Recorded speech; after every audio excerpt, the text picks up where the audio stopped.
Welcome to this week's episode of the Baseball Together podcast. This week we have a lockout update. Juan Soto is looking for a whole bunch of money, and we're going to go through the Mets Mount Rushmore right now.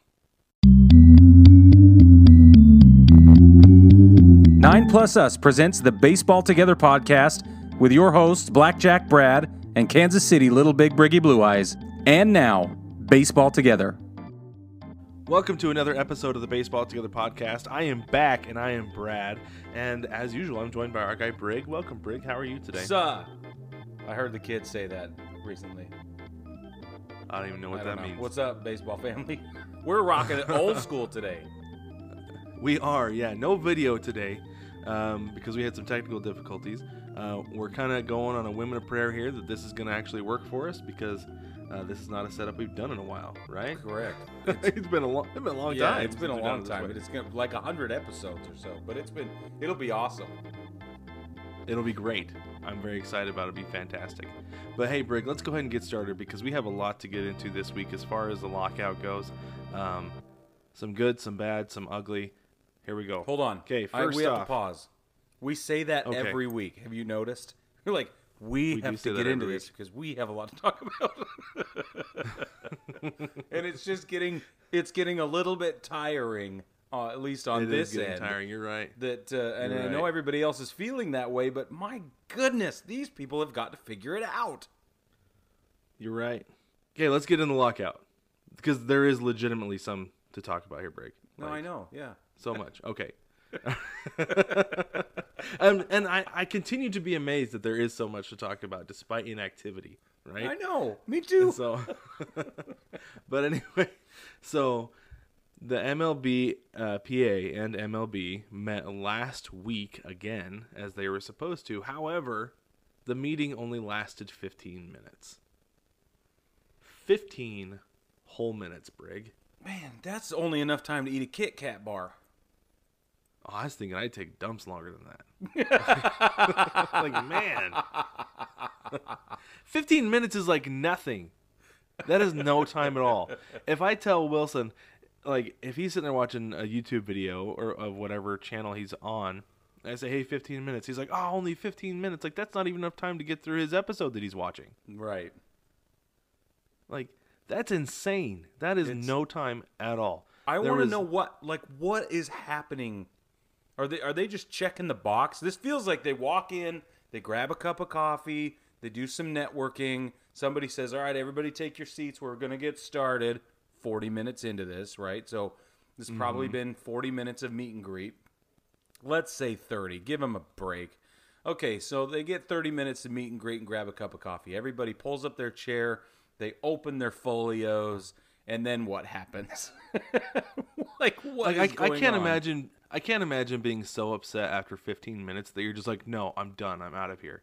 Like that's still longer than some meetings have gone because the last one before the lockout happened was 7 minutes. Yeah.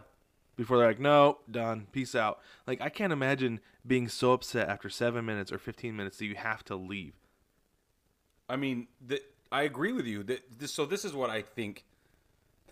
This is the story I tell myself. Okay. Okay. My brain makes up these narratives, and it says they walk in, they sit down, let's get started, yada yada. They get started, and Rob Manfred says whatever he's going to say. Thank you all for coming, and somebody goes, "You're stupid." Boo. Boo. Booing him from the back of the conference room. That's right, and it's the players' reps. Right? It's Max Scherzer's back there blowing raspberries or something. So, and then what happens is Manfred tries to keep his cool, and then this just escalates, and we basically get the same thing. And they go around the bases. You see what I did there? They go around the bases. Everybody takes a turn blowing raspberries at Rob Manfred. That would take 15 minutes. That would take 15 minutes, but most of these are going on over Zoom. Like, very few meetings have gone on in person. Oh. So it could be even worse than that. It could be somebody refusing to mute, sitting in the back, just boo, boo. And while Manfred's trying to talk, he's like, "How do I mute this guy?" And he has no idea what's going on. Like, I can't. Can somebody help me mute him? Like, I don't. And all the owners, they're all old guys. That have no idea what's going on. I don't know how to mute him. I have no idea what's going on.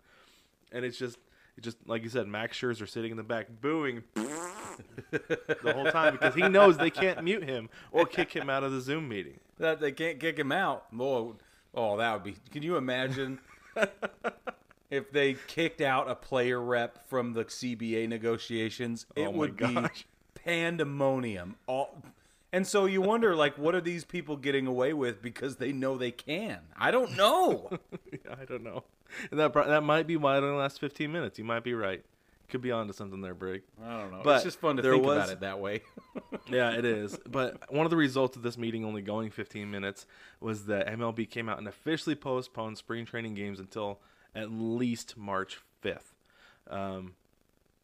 Now, I thought this was interesting because the Players Association came out immediately after with a rebuttal and said they don't have to postpone anything. Yeah. There is no need to postpone games. And I'm kind of like, okay, like, they don't have to today, but if there's no deal by tomorrow, how are you going to be playing games this weekend? You can't. Exactly. You have to push them back. So it makes sense that they did. Am I upset about it? Yes. Do I understand? Also, yes. Right. You know, Yep. So especially somebody who lives 10 minutes from a spring training facility, you know? Yeah. I was really looking forward to it. But I feel like, I think I said this before, that I feel like since we moved, stuff is like, as my dad says, the fecal matter has hit the whirling device as far as baseball goes. And I just haven't had it as readily available as I was hoping since we moved down here to the Phoenix area. Because 2020 didn't get to go to any games. Last year's spring training, it was so limited that if you didn't get on the first 5 minutes and buy a ticket, you were not going to a game. That's right. You know, and then they were full capacity by May over at Chase Field, but still, you know, so we got to go to several, but still, it was like, man, when are we going to actually get to go to a game? And now spring training, it's not going to happen. So yeah, it's frustrating. It's real, and you know what? At this point, it really won't happen. You're right. It won't, because they say that they're going to start meeting every single day, because if they said, this is, again, from the league, said that if they don't have a deal by February the 28th, they have to push back opening day. Yeah. And that, again, feels kind of arbitrary to me, because you only need, I guess you technically need, 3-4 weeks of spring training? Yeah. To start the season. But the players and owners agreed to a condensed summer camp in 2020 before starting the season. That was, 2 weeks? Yep. I think it was 2 weeks. 2 and change, 2 couple of days maybe, but... Yeah. Here's what kills me, and I know you and I have talked about this before, but why is it only now that we're meeting every single day? How come it wasn't last time? Today's meeting is their 7th meeting. 7th. Since December 2nd. We have gone past... This has gone on for at least 80 days now. We're beyond the 80-day I think today was mark. 80. I think I saw today was like 85 days. It's insane. It's insane. Like, They in this CBA, what they ought to do is say, okay, if next time we have to negotiate this, we do not have a deal for the first 3 meetings, and those can be broken up however you want, then we have to go to every day until we work it out.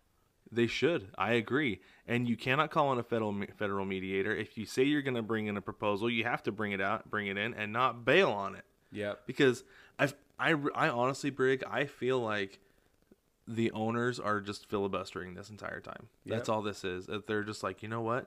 If we can push this back, guys are going to start missing out on paychecks. And once they start missing out on paychecks, that bottom half of the league that has under 3 years of service time is really going to start to feel it. And they're going to start to try to put pressure on the other guys. Right? Yeah. Especially the top guys. But I don't know, man. It's wrong. It is wrong. It's incredibly wrong. What's happening, it's icky and wrong. It does feel like that's what's going on. And we've talked about it before. The players are saying that Rob Manfred doesn't do anything in good faith. No doubt. Well, so I wouldn't be surprised. The other thing, and we brought this up, I think it was 2 weeks ago, but Manfred is beginning to feel like a patsy here. It's beginning to feel to us like we're watching him be played as the middleman, and they're going to let him go down with the ship. And as soon as this bad boy is done and wrapped up, however it ends up going, they're gonna just toss him. He's gonna be done. Exactly. And And for those of you who don't understand exactly what that means as the patsy, because Brig, when you said that, I was kind of like, yeah, he does. But then it kind of clicked this last week that I was like, okay, they brought him in because of his expertise in labor negotiations and relations, right? Right. Yep. Like they're like, okay, we need somebody who is an expert in this stuff to get us through this CBA, because this is a really big deal. This has been boiling for a long time. We talked about this in one of our very first podcast episodes nearly 3 years ago, that we saw this coming. Yeah. If Major League Baseball didn't see this coming, they're blind. Right? Or deliberately misinformed. I mean, you have to be so stupid.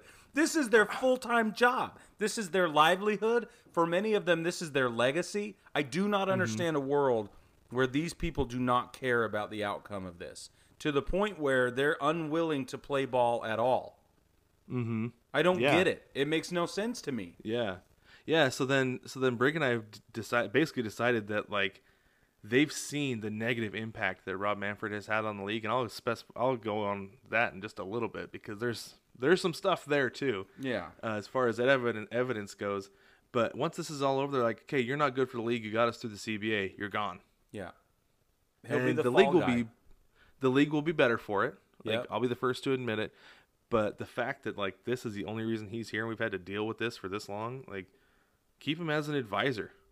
No. Don't make him the man in charge. Don't even keep him as an advisor. He couldn't even handle investigations. Well, rather than promoting him to the commissioner, just keep him on as an advisor or something, some kind of consultant within that role. Yeah. So that he can be like, okay, this is the way you need to negotiate, Mr. Commissioner, but I'm not going to be making any major decisions because I'm not capable of that. You know who's been awkwardly silent and removed from all headlines is Joe Torre. Yeah. Like, where is Joe Torre? How come I haven't heard anything from Joe? Not one thing.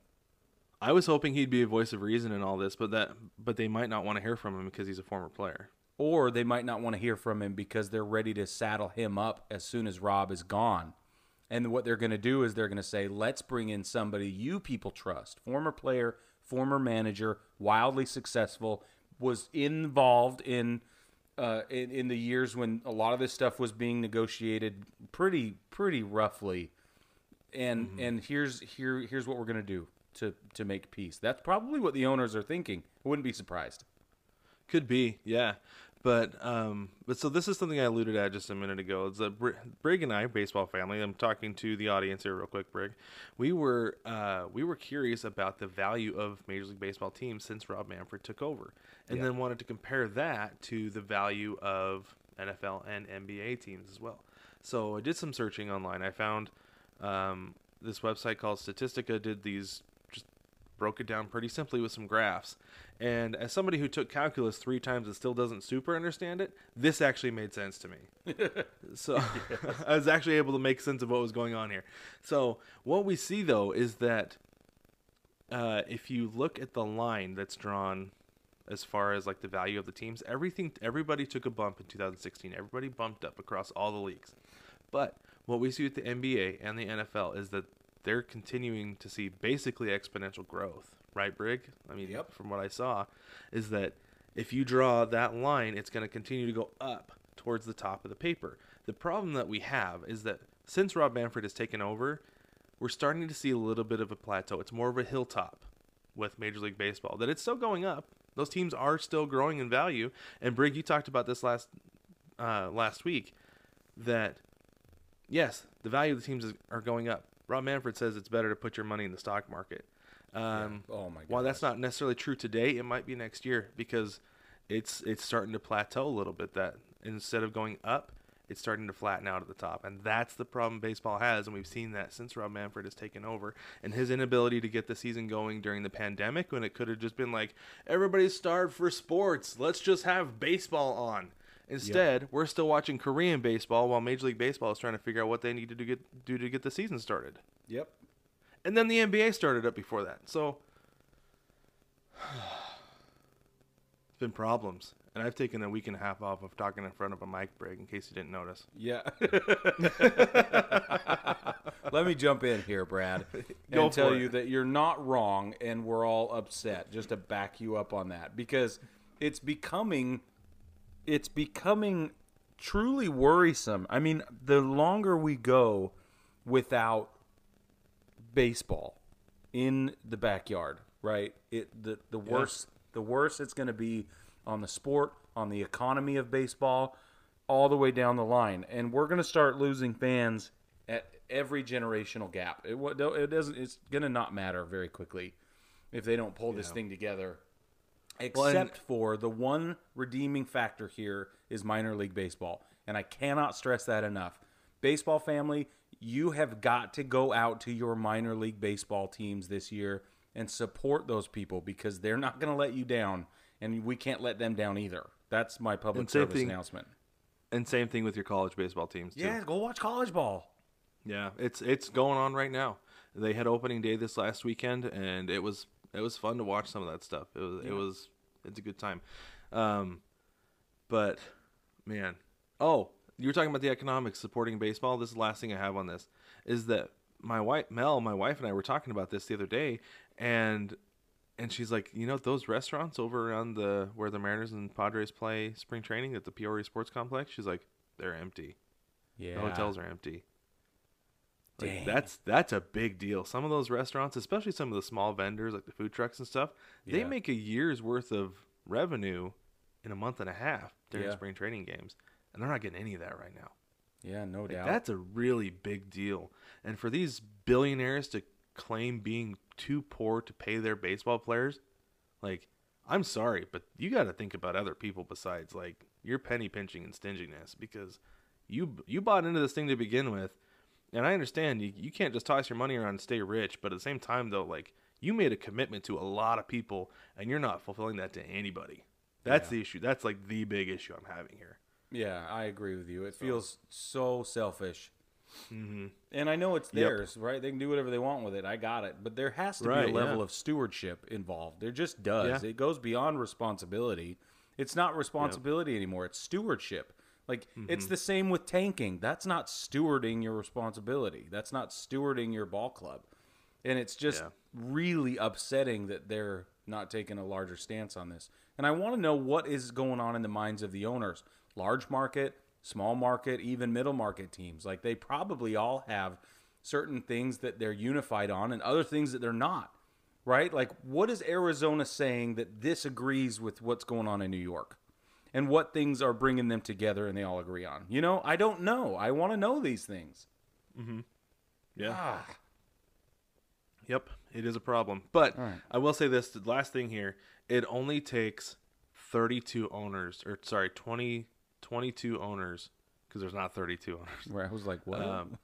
It takes 22 owners to ratify the CBA. You can have 8 vote against it. That's right. And you're good. Yeah. So there is that on the plus side, which I feel like there are probably 6 or 7 really big markets in Major League Baseball. So anyway, moving on. Agree. We have a pretty significant, I feel like, retirement that was officially announced the other day. Ryan Zimmerman, Mr. National, the first player ever drafted in the Nationals organization, retired this week. Correct. I think he had said that he was planning on it going into the season. This was going to be his last year, but then he officially made the announcement official, as you would say. Okay. That he is done playing baseball. Brig, do you think Mr. National is a Hall of Famer? Yep. Oh, that quick? Yep.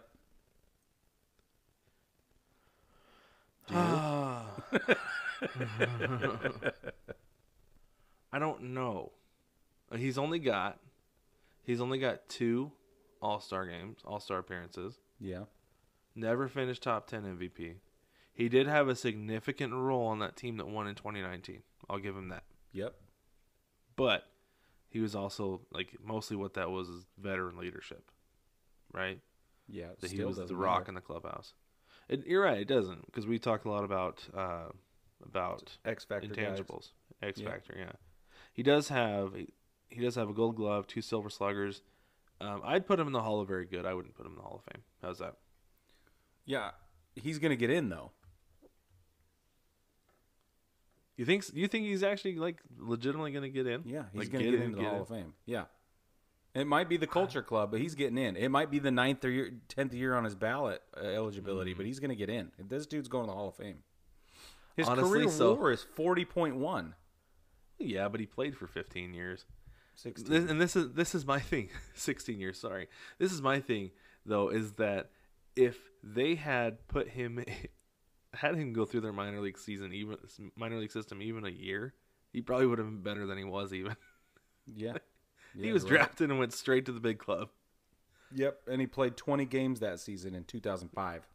Yeah, so I don't know. I don't have him going in, but I won't complain if he does because I like him. So, I like him too. That?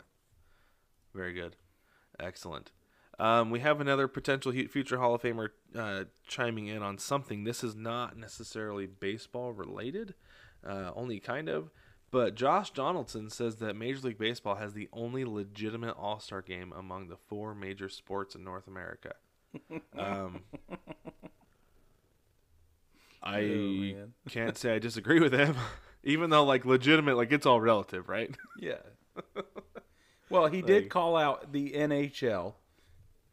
You know, he did say the NHL does a pretty good job, but he says that otherwise, and that had the air of a caveat in it in how he approached it. He was like, yeah. But the NHL's that's all right, but he was talking about NBA and the NFL specifically are a bunch of BS. Well, the NFL, like the Pro Bowl, is a joke, especially like they straight up like pulled out the clown noses and everything this year and legitimately played 2-hand touch with pads on.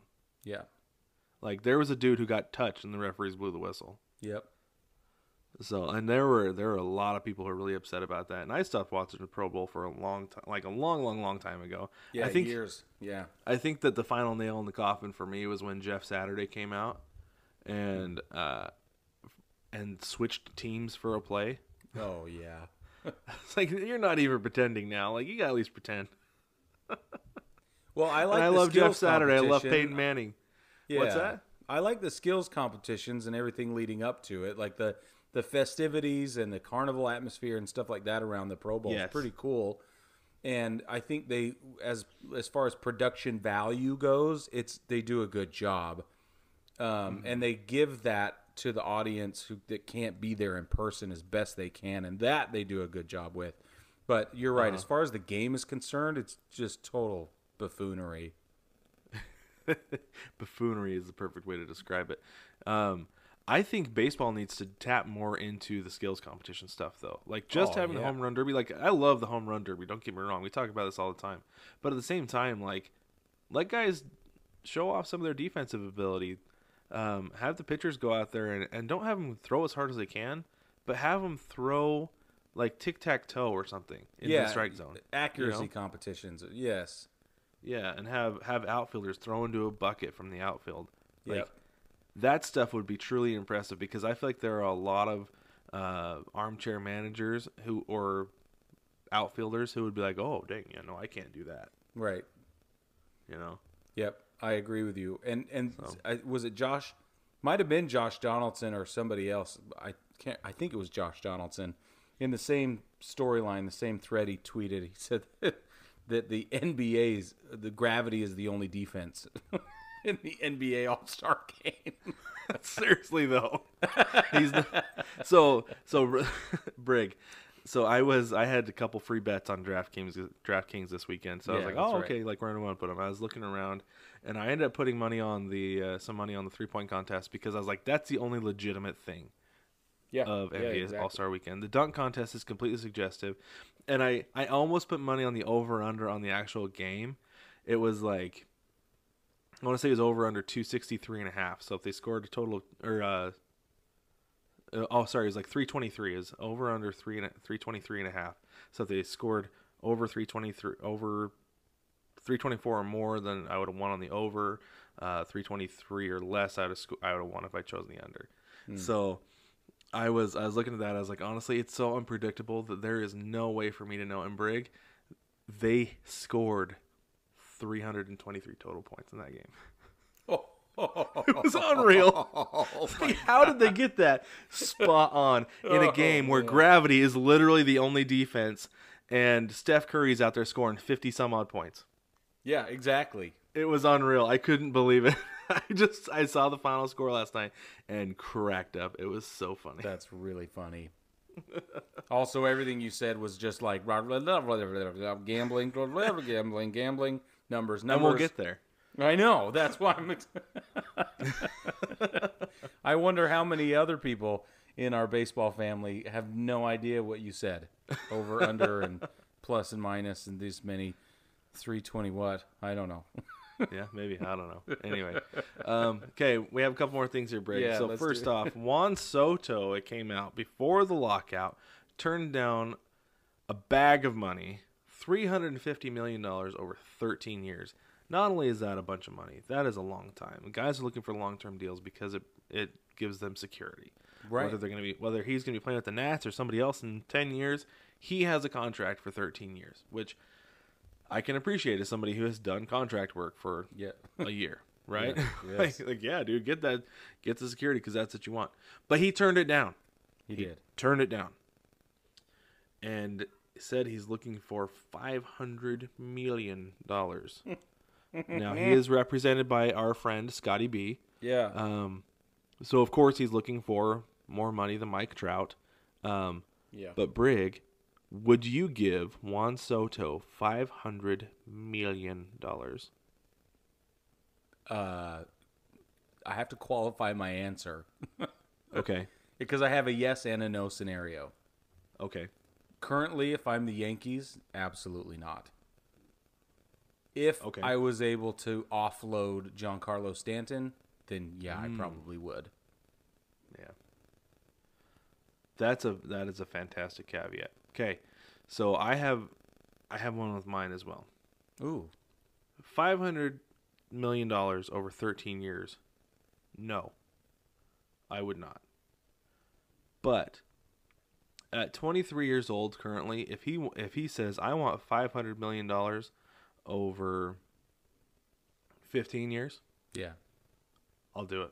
Yeah, that's a slam dunk. Yeah, because that's only $33 million a year. Yeah, exactly. If he goes over 13 years, that's up to 38, which is like it's all relative, but still, that $5 million you could give to role players during that time. Yep, that's right. So yeah, and especially like I said, at 23, his swing is going to age well. Oh, yeah. Oh, man, it's going to be one of the most beautiful things on planet Earth when he's that in 13 years. Yeah. Yeah, so you're still going to want him at 13, 14, 15 years. Yeah, you're going to want him in your lineup, especially if you're a contender. Especially with the universal DH. It won't matter where he goes now. He'll be able to hang tough anywhere. Yep. Yeah, the Nats could have themselves their DH for the last 5 years of his contract and not have to worry about that at all. Or the Mets. The Mets are looking to spend a bag, you're right. They are. That's true. They really are. And it would be a great market for him. It would be a great club for him. I think the presence that he would bring to the team under Buck Showalter would be literally a match made in heaven. And the talent he would be surrounded by, the way they're building it and have for the last couple of years, I think he could be a powerhouse in Queens. I think you're right. I hadn't really considered that as a landing spot, but I think you're right. That could be a really good spot for him. That's what I think. Yeah. Dang. Well, okay, so we were talking a little bit of gambling just a minute ago. We're going to get into a little bit more right here. So I saw an article that said that the World Series odds are already shifting despite there not being any activity among teams. Okay? Right. So real quick before we get into this, so when you're betting for futures and things like that, they're going to give you they give you odds and how much they pay out. So the Dodgers started at plus 600, which means that if you bet $100 on the Dodgers to win the World Series, you would win $600. Basically 6-1 odds. This upcoming World Series. Yes, this year, 2022. Like we don't even know if there will be baseball. And you can still bet on the Dodgers winning the whole thing at a 6-1 odds. Yep. This is according to the Score Bet. Okay. Wow. So the Score app that we reference all the time, they have their own betting app. It's very limited, but they've set up their own odds. So the Dodgers have gone from plus 600 to plus 550. So basically 5.5 to 1 odds to win the World Series. The Astros have gone from plus 900 to plus 700. The Mets, Brig, the aforementioned Mets, have gone from plus 1,000 to plus 1,800. Whoa. So they've gone from 10-1 to 18-1. Dang. So their odds have decreased. Now, Yeah. there was one team in particular. This is why I want to talk about this, because I thought this was really, really interesting that they brought up. The Angels started at plus 4,000. Whoa. So 40-1 odds to win the World Series. They have jumped, skyrocketed to plus 1,800. 18-1 odds. Whoa. What happened? What changed? I don't know, because Mike Trout hasn't gotten healthier in the last 2 weeks. No. Anthony Rendon hasn't gotten healthier in the last 2 weeks, and there hasn't been any change in Shohei Ohtani's status in the last 2 weeks. I don't know why they would have jumped that much. That's insane. Like what? And the Angels have never done anything to show me that they should be plus 18,000 or 1,800. Like, that's insane to me. Yeah, I don't know anything about gambling, but I can tell you that makes no sense. It's absolutely nuts that they jumped that much. My head almost exploded, Brig. I couldn't believe it. That's insane. That's legitimately insane. Mm-hmm. Yeah. So, your little bit of gambling advice this week, Brig. Don't put money on the Angels at plus 1,800 because A, that's not good value, and B, it's not going to happen. So.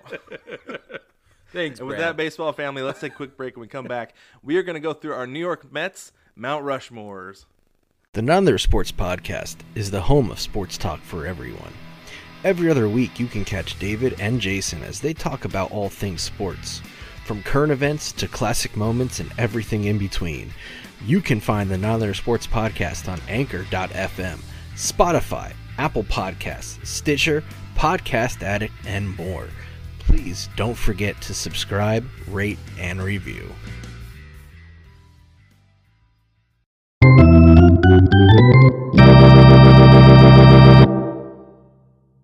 Welcome back, baseball family. We are going to get into our picks for the Mets Mount Rushmore.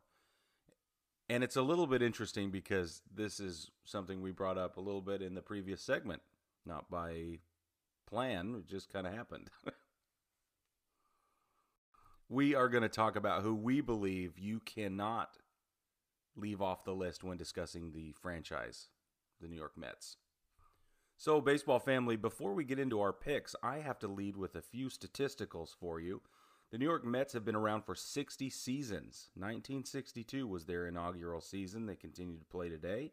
They have a win-loss record of .480. That puts them at 4,551 wins all-time and 4,927 losses all-time. They've had 9 playoff appearances in their 60-season existence, 5 pennants, and obviously 2 world championships. They have retired numbers for 5 of their players. Jackie Robinson is obviously number 6 on that list, and they have 2 people named with their initials are retired. We have Ralph Kinnear as the announcer, and William Shea, who's actually the namesake of the ballpark, Shea Stadium. Yeah, very good. Before we get into our nominations for the Mount Rushmore, I have the team name Origin for you, Brig. Are you ready for this? Hell yeah, man. I didn't know you were bringing the heat today. That's awesome. Oh, yeah. Bringing it, for sure. Okay, so the Mets have only been a franchise since the 60s. And one of the popular things I remember seeing as I've gone through and looked at some of these is that in the 60s and 70s, they're letting fans vote on the name of the team. And this is no different with the Mets. They got a chance to vote for among 10 finalists. This is according to teamnameorigin.com again. They get to choose between the Avengers, Bees, Burros, Continentals, Jets, NYBS, not sure what that means, Rebels, Skyliners, Skyscrapers, and you guessed it, the Mets. It says there is some history behind the Mets nickname, as there was an American Association baseball club that played in New York during the 1880s called the Metropolitans, and that was shortened to the Mets. So don't let anybody tell you the Mets are actually called the Metropolitans, because they're not. Like, they used to, like, that's a former thing, but they are actually the Mets. 100% the Mets. So I thought that was actually a really interesting thing. And I think, honestly, if they had gone with Avengers or I think Continentals would have been cool.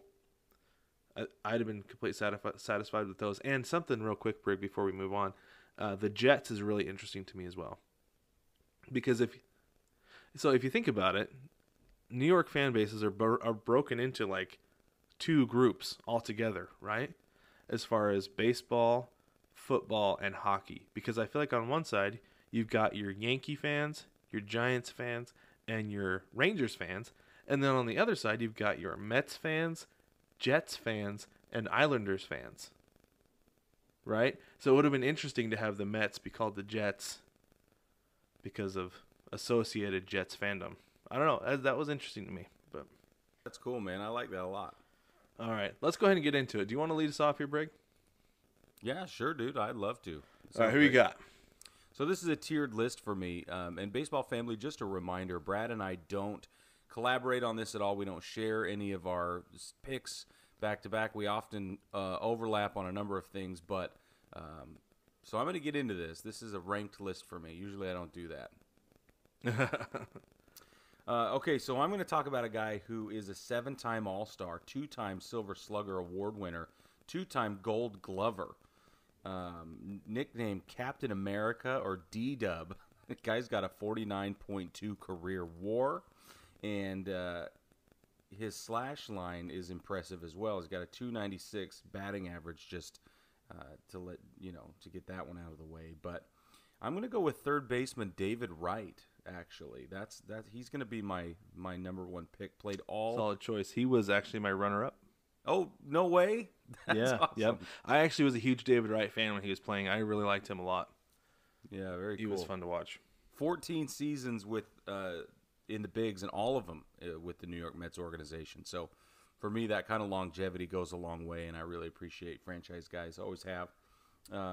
Finished MVP voting at least 3 times in the top 10. There's the 4th time right there. So, like I said, It is, and he was part of the team in 2006 that lost in the NLCS. I think he was a big part of the reason that they actually made it that far, because I remember getting MLB The Show in 2007 and being like, and I didn't really know who David Wright was at the time. Like, wasn't super familiar with him. I was like, a Mets player on the cover? Oh, David Wright. Okay, yeah, that makes sense. Yeah. Okay, so I'm going to lead off with Mr. Met, actually.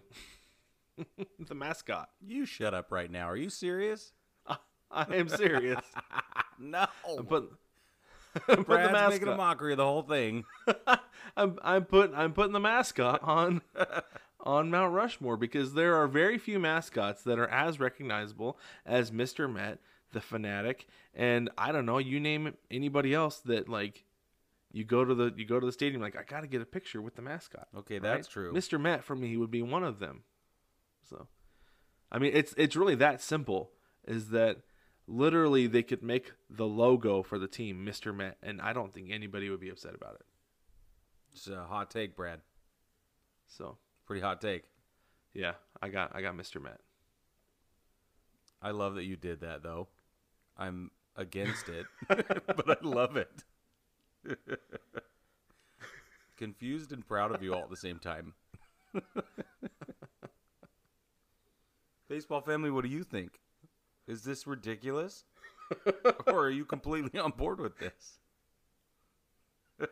It's critical that you let us know. All right, my first pick, Mr. Met. Go ahead. Who you got? No stats?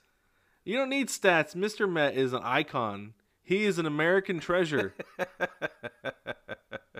Mr. Met belongs on the Mount Rushmore, especially for okay. So real quick, Brig, this is part of it too. Is that like going through like a lot of the guys who were like top tier for the Mets? Like there weren't a lot of people who stuck around and played for that team for this franchise for a really long time. Yeah, that's true. Right. But Mr. Met has stuck through it all. Been through the miserable years of being a Met with the name Met. And he continues to represent this team to be the bright spot in a otherwise downright dreary and dismal environment. Let's be honest. I agree with you 100%. All right, go ahead. Who you have next? Okay. I gotta go with a guy. Just dig the controversy here, Baseball Family. Let's hit it with some contrast. This guy's got a career WAR 52.9. Okay, his lifetime ERA is 3.51. He's won a Cy Young Award, Rookie of the Year, Triple Crown, 4-time All-Star, 2-time World Series champion, Silver Slugger. He has an ERA title as well. Right-handed pitcher Dwight Doc Gooden. You solid. cannot talk about the Mets without talking about Doc Gooden. You just can't. Yeah, and that's a solid pick. Like, absolutely. I mean, he was part of the Miracle Mets in the 86. He was, yeah. And you know what's funny is that I mostly remember him in Cleveland. He played Cleveland for 2 years. I know, but it's because that's when, like, I mean, okay, Yankees and Cleveland. Those are the two that I recognize him most as, because his last year as a Met was 94, and I was like 8, right? Yeah, right. And that was a shortened season. So at that point I was watching baseball but not recognizing guys. Totally. And I remember, like, when I was older, having my mind blown, being like, Doc Gooden was part of the Miracle Mets? What? Yeah. But no, it's a solid choice. Well, thank you. Appreciate your validation. He was with the New York Yankees for, I don't know, a fraction of a season. 4 games in 2000. Okay, anyway. Well, he Yes. was also with the Yankees in 96 and 97. Was he? Yeah, he was. Oh, yeah, he was. Okay, there you go. Those are big years. Yeah, so- Okay.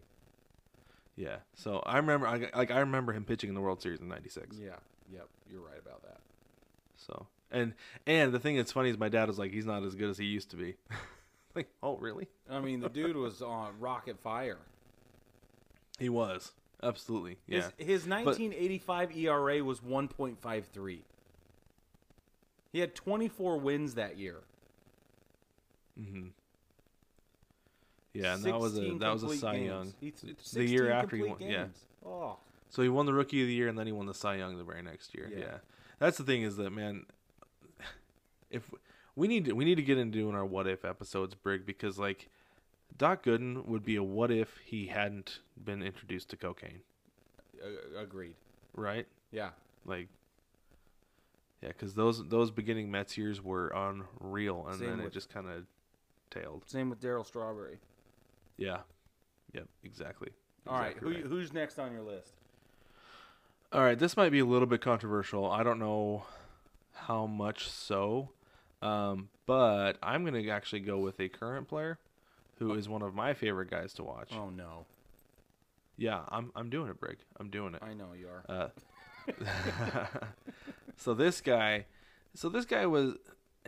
It's interesting because he started off his career really well, and then he cut his hair, and he got even better, and it was just unreal. Like, I don't know how it happened, but Jacob deGrom belongs on my Mets Mount Rushmore. He's my runner-up. He's my honorable mention. Is he? Yeah. Yeah, and I get it because he's only, like, this is the thing that's crazy. He's only been in the league 8 years, right? Yeah. And he missed significant time this last year because of an elbow injury.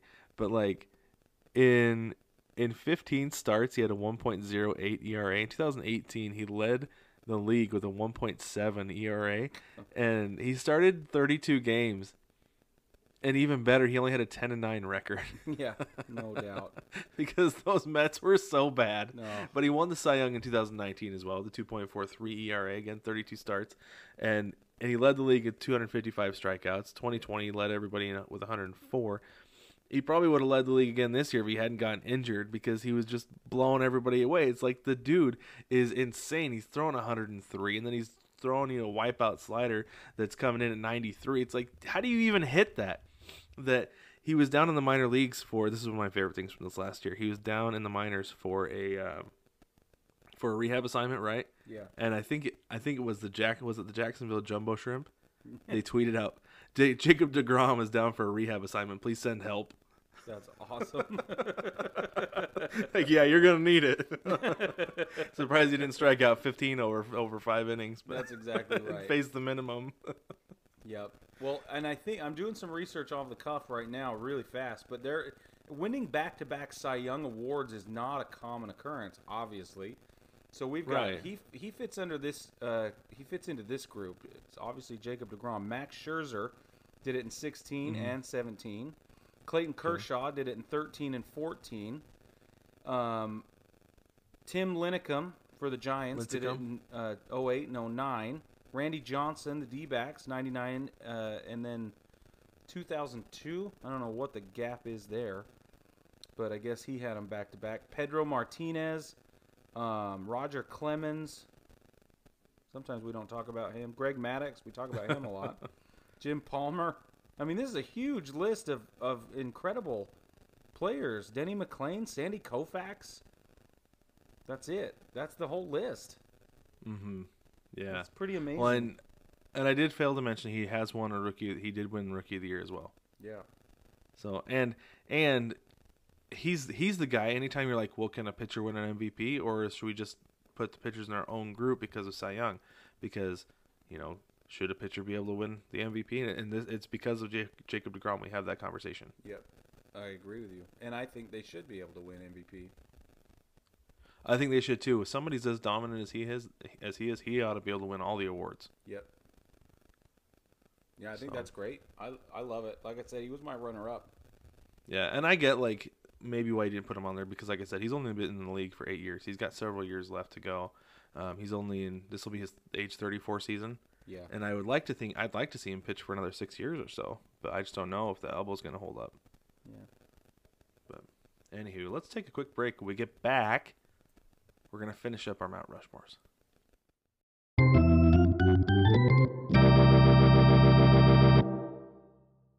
Welcome back, baseball family. Today we're going through giving our nominations or recommendations for the New York Mets Mount Rushmore.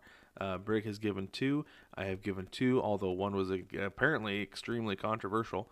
And we're going to go ahead and wrap things up here. Brig, go ahead and give us your next guy on your list. Okay. This guy is, I think, it doesn't even... This should be no question. Let me put it that way, okay?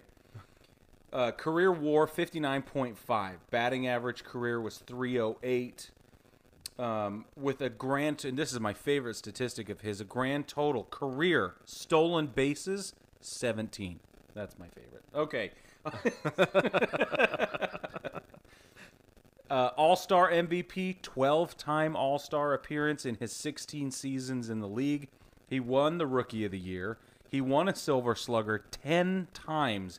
He is in the Hall of Fame, played for the Mets for 8 of those 16 years.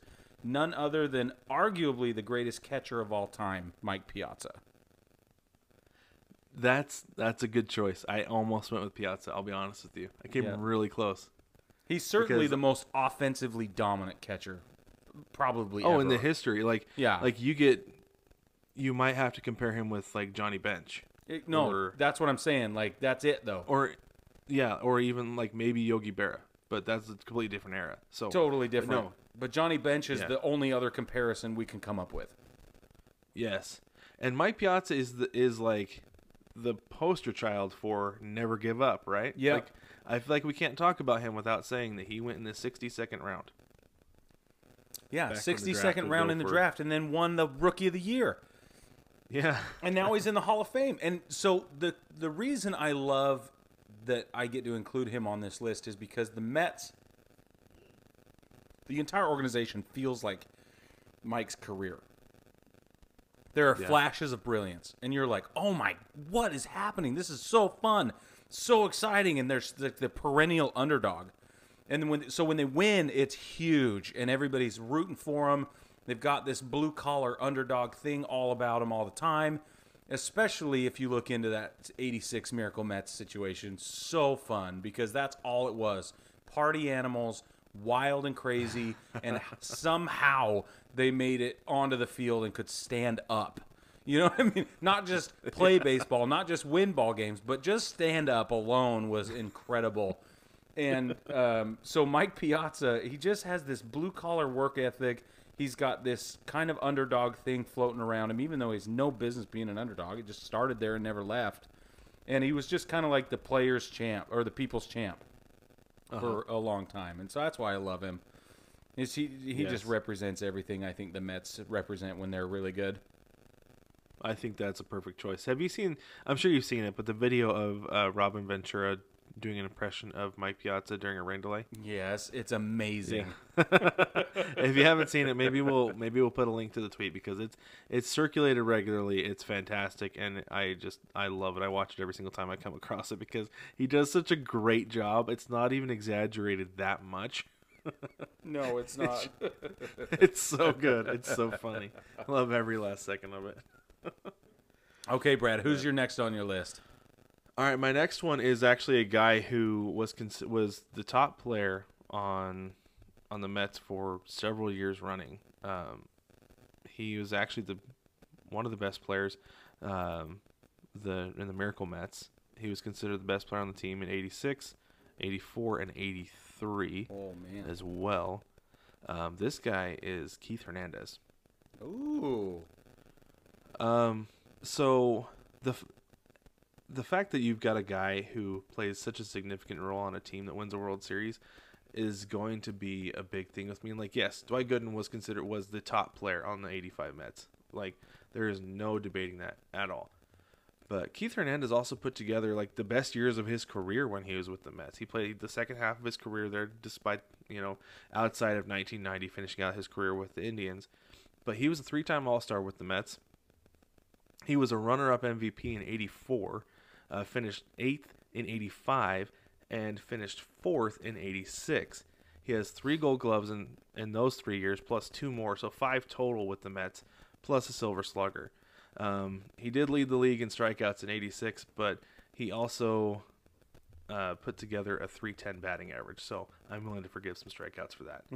He hit over 300 his first, his first 3 years with the Mets, and he hit 290, and it just kind of went down. But you expect to see that with a guy who's 34, 35 at the end of his career, right? Yeah. So I feel like Keith Hernandez, with the role he played with the Mets and their success in those years, especially in 85, is a guy who needs to be recognized on the Mount. Great choice, man. Thank you. Yeah, I appreciate that. Good arguments. I did not include him, and now I'm wondering if maybe I ought to have. Well, if we share the last guy, I'm not going to fault you at all for your Mount Rushmore. How can we not? Yeah, I think you're right. Go ahead. How can we not talk about a guy who has a career WAR of 109.9? We're talking about a pitcher with a career ERA of 2.86, and that's after his his age 41 season, where he was throwing 4.03 at one point, 4.38 at a different point, and that same year on his third team threw 3.80 at the at his last at the tail end of his last season. I mean, the guy, even with those numbers, the guy still has a career ERA of 2.86. He's pitched 656 games. That's awesome. The guy is in the Hall of Fame. He's got 12 All-Stars. He was part of the 1969 World Series team, also referred to as the Miracle Mets.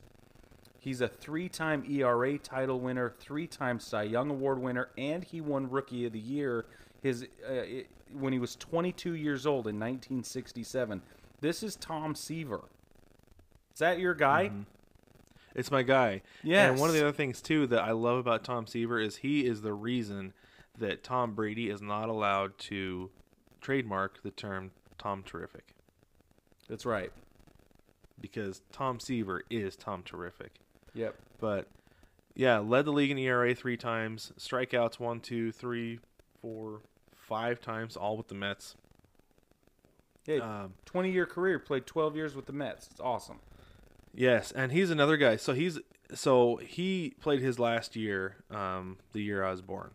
And so I am obviously familiar with zero of his playing time, getting to actually watch him live. But I do specifically remember Brig. The year I was born, my dad bought me a whole set of Donruss baseball cards. Yeah. I remember going through that when I was probably 6 or 7 years old, whatever. And I got to Tom Seaver, and my dad goes, "You're gonna want to hold on to that." Yeah. That's a great card. He was a great pitcher. That's awesome. So that was my first introduction to Tom Seaver. And, that's cool. It's always stuck with me ever since then. It's pretty cool. So it's a shame. So he played with the Mets from 67 to 76, and then he bounced around a couple of teams. Went in 77, went back to the Mets for a period of 7 games. You know, he had 7 games he started, and then he went bouncing around a couple of other teams, and he made it back to the Mets in 83, and then not during the 86 run. And to me, it's just super sad. Obviously, he's 41 years old. That was his last season in the league, but it just feels like a bummer that he's not included in both of their World Series victories, because he could have been. Yeah, he very well could have been if they had kept him around.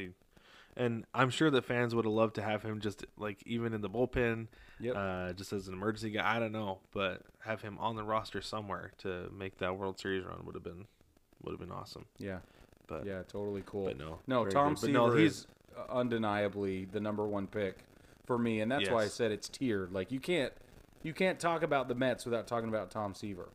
You can't. Yep, I agree with you 100%, absolutely. And fun fact before we finish, the Mariners GM Jerry Dipoto, Tom Seaver is his favorite player. Oh, that's awesome. Yeah. One pitcher to another, but yeah. Anyway, very cool. Well, baseball family, let us know what you think of our Mount Rushmores. I completely out of left field with Mr. Met, or am I completely justified? I feel like I'm completely justified, but that's just me. But let us know who you believe belongs on the New York Mets Mount Rushmore. Go ahead and send us a letter, or not a letter. We don't do letters anymore, Brig. We do emails in the mailbag.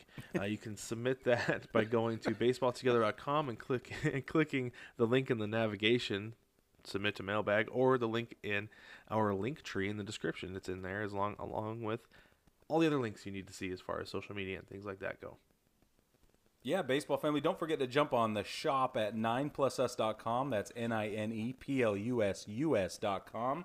9plusus.com is where you can buy a bunch of cool merch that we have. That's stuff that if we were doing video today, you'd be able to see that we were wearing, but we're not, and we're very sorry about that. But I'm sure next week we'll be back with more fun shenanigans and cool T-shirts or hats that you can get on the shop.